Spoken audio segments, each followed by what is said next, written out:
c'est quelqu'un qui a beaucoup d'humour, et humour, ça rejoint la spiritualité. Ne dit-on pas de quelqu'un qui a beaucoup d'humour qu'il est spirituel, c'est vrai. Ça permet, je crois, l'humour, ça permet de se détacher des distractions.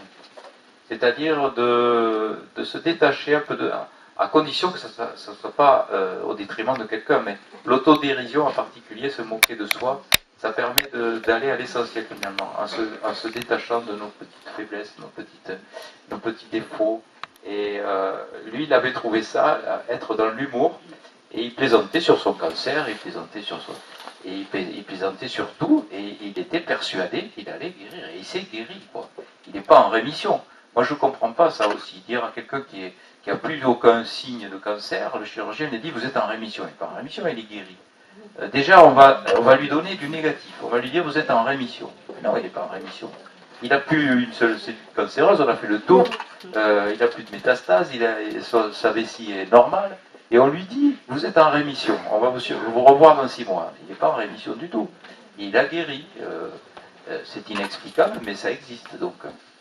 Et votre témoignage m'intéresse, donc je vais prendre vos coordonnées si vous le permettez. Alors, je suis pas, pour tout vous dire. Parce que vous faites partie des exemples, si vous voulez, qu'il faut que les gens sachent que ça existe. La guérison spirituelle, ça existe. Alors, je ne suis pas guérie. Comment vous dire lors de ce 5 avril, on m'a fait comprendre que j'étais sauvée. Après guérir, il y a 2 choses à mon sens, c'est que vous avez donc le corps physique.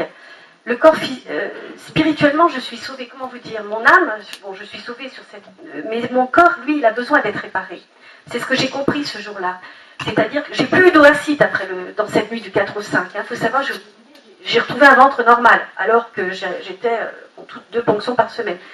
Bon, il faut savoir que mon corps physique n'est pas encore guéri, puisque j'ai encore Bon, on voudrait me faire l'ablation du sein, parce que pour eux, c'est une bombe à retardement. Bon, j'ai essayé de retarder les délais, parce que je me mets dans la prière, je fais encore... Donc je demande à Joseph de m'aider au niveau du magnétisme. Il faut savoir que je prends des huiles essentielles aussi, donc j'utilise quand même des outils. Bon, j'ai eu 4 chimios, parce que j'ai pas voulu en faire plus aussi, je me suis battue pour n'en avoir que 4, sachant que j'en voulais pas du tout départ, mais mon corps était tellement faible, j'étais en train de mourir de toute façon. Hein. J'étais vraiment... si j'avais pas fait de chimio, je crois que je serais plus là quand même. Ou alors, j'en étais pas à un stade où de n'avoir confiance qu'en la prière.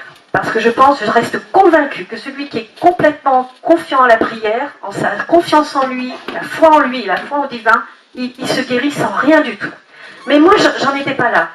Et tout le monde n'en est pas là. Et on a besoin d'outils suivant où on en est. On n'est pas tous au même niveau, on n'est pas tous égaux, on n'a pas tous fait le même chemin spirituel. Et c'est pour ça que ces outils sont intéressants, et c'est pour ça que le divin nous a donné tous les outils nécessaires suivant nos capacités. Mais donc voilà, je ne peux pas dire que moi je ne suis pas encore complètement guérie, puisque j'ai encore des marqueurs à 330, alors que c'est inférieur à 30, la norme. Mais peu importe, je sais que je suis sauvée. Et je suis dans la vision de la guérison. Je ne veux rien d'autre. Et je ne baisse pas les bras. Voilà. Donc je vous donnerai les coordonnées. On en reparlera. Merci. Ah, c'est magnifique. Oui, si vous voulez bien, vous viendrez me voir, je prendrai vos coordonnées. Merci. Et vous n'avez pas donné le nom du bouquin? Ah oui, oui. Oh, ben c'est le dernier, La médecine face à l'au-delà, parce que c'est l'endroit, il en reste que lui, c'est le vôtre. C'est le livre où je parle de Claude Bannois, justement, et de la guérison spirituelle. Alors, bon, je me lève, désolée pour les gens qui sont derrière, je suis un peu grande. Simplement, j'ai lu votre livre, L'épreuve scientifique, donc avec beaucoup d'intérêt. J'avais découvert également Van Hersen, Moody, bon, j'ai remonté donc un peu aux origines. Je demande à adhérer, bien sûr, mais mon naturel étant sceptique, je n'y peux rien. Il y a quand même une question qui me taraude concernant ces fameuses preuves scientifiques.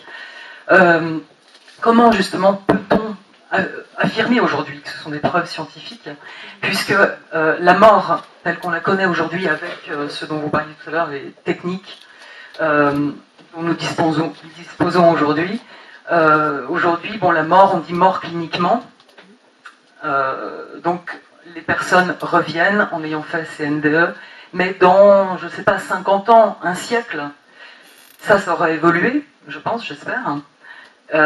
Est-ce qu'on pourra dire la même chose sur cette mort, sur cette fameuse mort, et par ailleurs, les gens qui sont aujourd'hui, en revanche, eux qui sont morts et bien morts, c'est-à-dire qui ne sont jamais revenus, comment peut-on savoir, justement, avoir les preuves de cette vie après la mort pour eux? Voilà, je ne sais pas si j'étais assez claire, Oui. mais... Oui, je comprends très bien ce que vous voulez dire. Vous voulez dire, est-ce que l'après-vie est éternelle en quelque sorte? En Parce quelque que sorte, oui. on a véritablement la preuve objective, rationnelle et médicale que lorsque le cerveau ne fonctionne plus, c'est pour ça que j'ai bien insisté là-dessus, lorsque le cerveau ne fonctionne plus, on est sûr que le cerveau ne marche plus, eh bien, on continue à avoir une conscience. Et ça, c'est quand même très étonnant, quoi. Et on n'arrive pas à faire passer cette information tellement elle scandalise le monde matériel. Quand je vous ai expliqué cette expérience sur le cerveau de Pamela Reynolds, personne ne peut nier cette expérience-là. On ne peut pas la nier. C'est quelqu'un qui ne fonctionnait plus au niveau cérébral. Le cerveau était à 15 degrés 5. À cette température, il n'y a plus aucune possibilité d'avoir le moindre échange biochimique entre les neurones. On est sûr que le cerveau ne marche plus. C'est pas que l'activité électrique, c'est l'intégralité du cerveau qui marche plus. Et malgré ça, elle a pu voir, elle a pu entendre, elle a pu avoir une cognition, elle a pu comprendre, elle a pu avoir une conscience de ce qui se passait au moment même où tout ça ne marchait plus. Donc je ne sais pas ce qu'il faut de plus pour dire qu'il existe bien une vie après la vie, à moins d'être complètement bouché, quoi, je sais pas. Non, mais c'est vrai.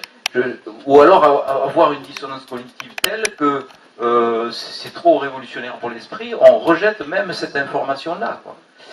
Actuellement, il y a un projet qui a été présenté à l'ONU à New York en octobre de l'année dernière, 2009, par justement Mario Beauregard. Et Samparnia, vous le verrez dans ce film aussi, on en parle. On a disposé des cibles cachées au-dessus donc des lits de réanimation chez des gens qui étaient susceptibles de faire des arrêts cardiaques pour authentifier une fois de plus la réalité de la décorporation. Mais on n'a même pas besoin de tout ça, quoi, je veux dire. On le sait déjà. Mais il faudra rajouter des preuves sur des preuves. Alors bien enfoncer le clou, quoi, tellement c'est énorme. Mais ça, excusez-moi, je ne remets pas ça en question. Oui. Encore une fois, les témoignages, bien sûr. Et toutes les expériences qui ont été menées. Mais est-ce que, aujourd'hui, est-ce qu'on peut affirmer que c'est vraiment la mort, justement, quand le cerveau ne fonctionne plus? Est-ce dire que c'est la mort? C'est la mort du corps, c'est-à-dire c'est la mort du... Le corps ne fonctionne non, plus. Non, le corps, mais malgré tout, la mort du corps. C'est en partie la mort, parce que vous avez quand même les organes qui continuent à être irrigués. Voilà.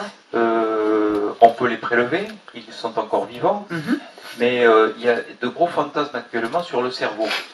Donc on sait que le cerveau étant mort, d'autres organes continuent à exister et à vivre, comme le cœur, comme le rein.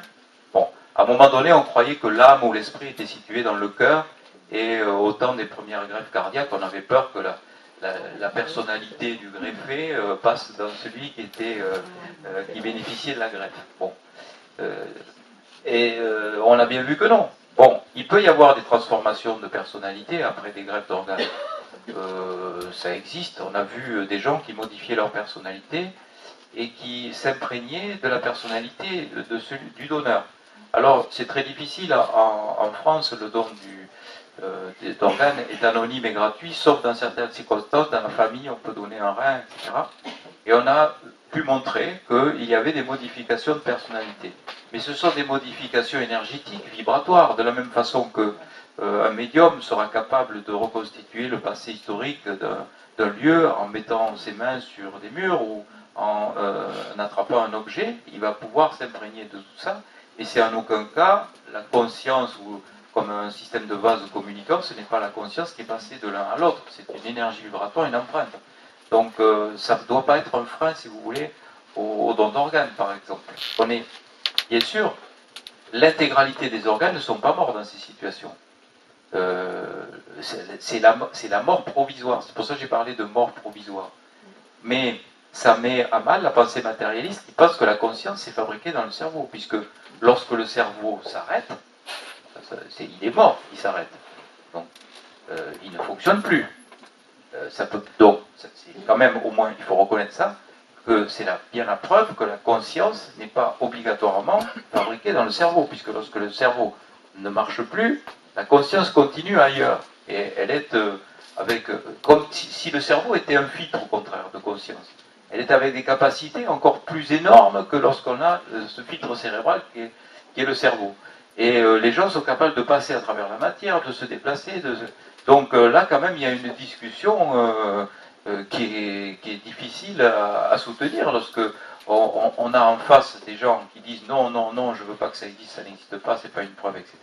Et c'est quand même la preuve scientifique et matérielle que le cerveau étant éteint, la conscience continue. Donc c'est bien la preuve quand même qu'une conscience existe lorsque la mort est là, la mort du cerveau. Oui, je sais pas. Merci. Oui. On va vous donner un micro. Bon, ils n'entendent pas. J'ai reçu le témoignage de 2 anesthésistes qui sont venus un jour dans un groupe dont je faisais partie parce qu'ils étaient complètement bouleversés d'être rejetés par la communauté scientifique parce qu'ils racontaient ce qui leur était arrivé. Je voudrais savoir votre avis en tant qu'anesthésiste. C'est complètement ahurissant ce qu'ils m'ont dit, parce qu'ils nous ont dit.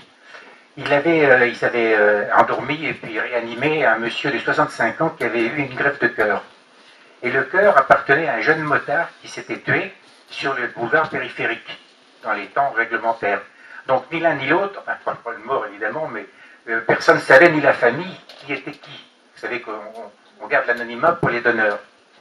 Et ce qui s'est passé, c'est que quand il était toujours en réanimation, ce monsieur de 65 ans, il doit y avoir un moment où il commence à prendre conscience, il a commencé à parler, et il a raconté l'accident de moto. Alors, voilà, qu'est-ce que vous en pensez? Est-ce que ça peut être possible d'après vous? Ah oui, moi je crois que ça peut être possible, c'est ce que je disais à l'instant, c'est qu'il peut y avoir donc tout un passé. Vous savez, vous avez des médiums. Vous avez des médiums qui, en mettant la main sur un mur, sont capables de reconstituer tout le passé historique, tout le pouvoir énergétique donc, et vibratoire de cet objet-là. Alors on peut penser que quelqu'un de particulièrement sensible, il y a des gens qui sont médiums sans le savoir, soit capable de recueillir le passé vibratoire d'un organe. En plus, un organe, c'est vraiment en nous. Donc c'est l'équivalent d'une médiumnité, si vous voulez. Transfert de personnalité, c'est beaucoup plus gênant. Parce que ça, à ce côté-là, ça voudrait dire que nous sommes nous-mêmes des pièces détachées d'un véhicule terrestre. On a parlé aussi de la mémoire cellulaire, on a parlé aussi des énergies vibratoires, chromosomiques, on a parlé de tout un tas de choses. Et moi, il me semble que si on a la vision simpliste, comme je vous l'ai montré dans la diapositive, que nous sommes un véhicule terrestre habité par une entité, et que l'entité quitte le corps au moment de la mort définitive, peu importe les pièces détachées, je dirais. Enfin, je vais peut-être choquer en parlant comme ça. Mais on peut prendre une pièce détachée, le mettre dans un autre véhicule terrestre. Au total, il y a quand même des entités qui habitent ces véhicules. Et ces véhicules-là, ils sont soit abandonnés en l'état, soit ils peuvent servir encore avec des pièces détachées qui sont utiles pour poursuivre des vies. Dans n'importe quel... J'ai fait des recherches là-dessus. Il n'y a vraiment aucune religion du monde, aucun mouvement intellectuel, même les spirites sont d'accord avec ça, pour rejeter le don d'organes qui est un don d'amour quand même.